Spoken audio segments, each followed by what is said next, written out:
Hello, good afternoon. Nandito po kami sa view dito. Puro bulaklak. Ayan, makita niyo ang kagandahan ng mga bulaklak dito. Eto, ang kaganda-ganda-ganda-ganda. Ayan po.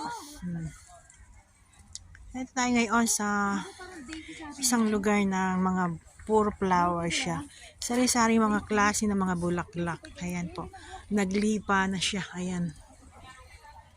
Ayan. Kasi ngayon is December, naglabasan ng mga bulaklak. Ayan po. Ayan ang magaganda mga flowers.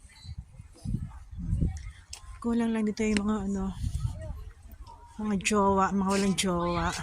Ayan. Ang ganda-ganda ng mga flowers for today. Ito yung aming pinuntahan lugar. So, first time ko lang dito mga punta. So, nagkataon naman na tagbulaklakan siya. Eto. Ayan po, ang pasyalan dito sa Taiwan.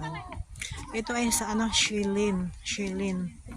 Yung lugar na kung saan yung tagbulaklakan kasi ngayon. Kaya ayan, dinadayo siya. Ito po tayo.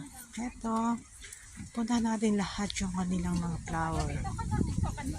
Ito yung isa pang klase na Ayan.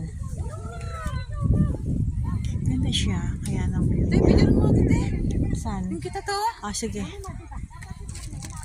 Picture naman. Okay. 1, 2, 3. Naka-video yan, iha.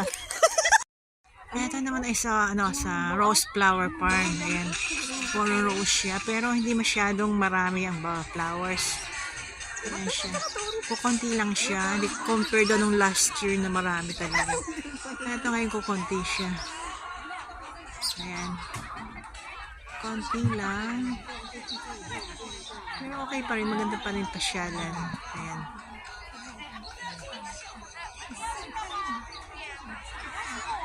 Ayan. Pero hindi siya masyadong makapal ang rose niya.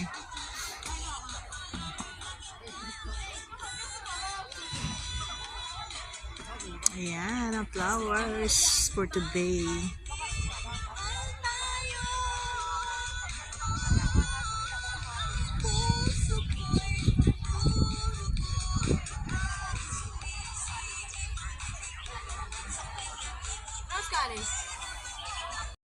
Ay, video naman to.